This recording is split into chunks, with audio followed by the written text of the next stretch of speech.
Hello মুনিয়া Mahmud family, সবাই কেমন আছেন? নিশ্চয়ই অনেক ভালো। আমিও আলহামদুলিল্লাহ অনেক ভালো আছি। নতুন আরও একটা ব্লগে আপনাদের সবাইকে ওয়েলকাম জানাচ্ছি।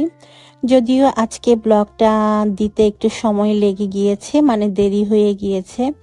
আসলে ব্যাপারটা হয়েছে, আপনাদের ভাইয়া আজকে অফ ডে, ওর অফিস নাই, যার কারণে ও আজকে বাসায়। আর ও বাসায় থাকলে যেটা হয়, গল্প করতে করতেই সময় চলে যায়। ভিডিও করা বা ভিডিও শ্যুট করা, ভিডিও আপলোড দেয়া, এসবের আমার মনেই থাকে না। তাছাড়া ও বাসায় থাকলে একটু রান্নাবান্নাও বেশি থাকে, যার কারণে দেখা যায় তেমন একটা সময়ও আমি পাই না ভিডিও শ্যুট করা বা ভিডিও আপলোড দেওয়ার মতো। আসলে মোবাইল হাতে নেওয়ার টাইমই পায় না। তো আজকে যেহেতু সকাল থেকেই ও বাসায়, যার কারণে আমি সকাল থেকেই খুব ব্যস্ত ছিলাম, ওর সাথে গল্প করছিলাম, রান্না বান্না করছিলাম। এর জন্য হচ্ছে আজকে ভিডিওটা আপলোড করতে একটু সময় লেগে গিয়েছে। আসলে হাজব্যান্ড ওয়াইফের মধ্যে যদি সম্পর্ক ভালো থাকে তাহলে দেখবেন মনও ভালো থাকে, মন ফুরফুরে থাকে। আর যদি হাজব্যান্ড ওয়াইফের মধ্যে সম্পর্ক খারাপ থাকে তাহলে দেখবেন সেই বউ দিন দিন খারাপ অবস্থার দিকে যায়, তার শরীর ভেঙে যায়, শরীর নষ্ট হয়ে যায়, চেহারা নষ্ট হয়ে যায়। বিয়ের পর মেয়েদের সবচেয়ে বেশি সুখিয়ে রাখতে পারে তার হাজবেন্ড। যদি হাজবেন্ড ভালো না হয়, সে মেয়ের জীবনটাই বৃথা আমার মনে হয় বিয়ের পরে আর কি। যদিও আজকালকার মেয়েরা হাজবেন্ডকে তেমন একটা পরোয়া করে না, তাদের কাছে নিজেদের মতামত বলেন বা নিজেদের ইচ্ছা অনিচ্ছাটাই সবচেয়ে আগে প্রাধান্য পায়। এই জন্যই দেখা যায় বেশিরভাগ বিয়ে ভেঙে যায়। আর এখন তো ঢাকা শহরে ডিভোর্সের সংখ্যা এত বেশি বেড়ে গিয়েছে, কি বলবো। ডিভোর্স আসলে কারোই কাম্য না, আমি কখনো চাই না কারো ডিভোর্স হয়ে যাক। তারপরও এখন খুব বেশি ডিভোর্স হচ্ছে। আর এরও একটা কারণ আছে, সেটা হচ্ছে হাজব্যান্ড ওয়াইফের মধ্যে সমঝোতা বা আন্ডারস্ট্যান্ডিংটা না থাকা। একটা সম্পর্ক টিকিয়ে রাখার জন্য সবচেয়ে বেশি দরকার হচ্ছে আন্ডারস্ট্যান্ডিং আর স্যাক্রিফাইস করার মানসিকতা। যদি এই জিনিসগুলো না থাকে তাহলে আপনি যতই চেষ্টা করেন না কেন, সেই সম্পর্ক কখনোই টিকিয়ে রাখতে পারবেন না। সম্পর্ক টিকিয়ে রাখতে হলে হাজব্যান্ড ওয়াইফ দুজনকেই স্যাক্রিফাইস করতে হবে। এমন না যে আপনি একাই স্যাক্রিফাইস করে গেলেন, আপনার হাজবেন্ড বা আপনার ওয়াইফ কিছুই করলো না, তাহলেও কিন্তু সেই সম্পর্ক টিকে থাকবে না। দুইজনকে সমানভাবে স্যাক্রিফাইস করতে হবে, তাহলে একটা সম্পর্ক দীর্ঘদিন পর্যন্ত টিকে থাকবে এবং পরবর্তীতে সেই সম্পর্ক শক্ত একটা খুঁটির মধ্যে দাঁড়িয়ে যাবে। তো আমার বিয়ে হয়েছে 15 বছর হবে আলহামদুলিল্লাহ। আর এই অবস্থানে আসতে আমরা দুইজনে অনেক স্যাক্রিফাইস করেছি, আমি করেছি, আমার হাজবেন্ড করেছে। আর যদি আমি স্যাক্রিফাইস নাই করতাম বা আপনাদের ভাইয়া যদি স্যাক্রিফাইস নাই করতো, তাহলে আমাদের সম্পর্ক হয়তো টিকিয়ে রাখা সম্ভব হতো না। কারণ বিয়ের পরপর সবারই অনেক প্রবলেম থাকে, আমাদের মধ্যেও অনেক ঝগড়া হতো।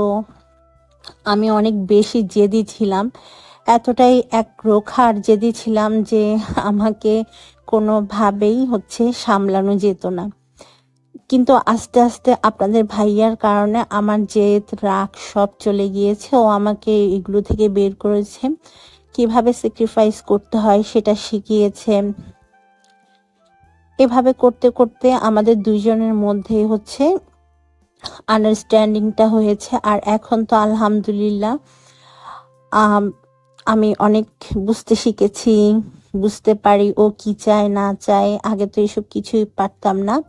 তো সবাইকে বলবো, কোনো সম্পর্ক যদি টিকিয়ে রাখতে চান সেই ক্ষেত্রে অবশ্যই দুজনকে স্যাক্রিফাইস করতে হবে, তাহলে আপনাদের সম্পর্কটা টিকে যাবে, সংসারটা টিকবে।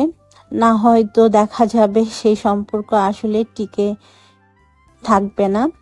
যাই হোক, আজকে অনেক কথা বলে ফেলেছি। আসলে আজকে হঠাৎ কেন জানি মনে হলো আপনাদের সাথে এই ব্যাপারগুলো শেয়ার করি। চারপাশে এত বেশি ডিভোর্সের সংখ্যা বেড়ে গিয়েছে, ভাবলাম যে এই ব্যাপারটা নিয়ে একটু কথা বলি। ডিভোর্স তো আসলে কারো কাছে কাম্য না, বিশেষ করে যাদের বাচ্চা আছে। বাচ্চা থাকার পর যখন ডিভোর্স হয় সেটা সবচেয়ে বেশি কষ্টদায়ক, সেটা বাচ্চাদের জীবনটা একদম ধ্বংস করে দেয়। তো এদিক থেকে আমি বাচ্চাদের জন্য চিকেন কারি রান্না করে নিয়েছি কথা বলতে বলতে আপনাদের সাথে। এখন চুলায় বসিয়ে দিচ্ছি রুই মাছ আর টমেটো দিয়ে আলু দিয়ে রান্না করব।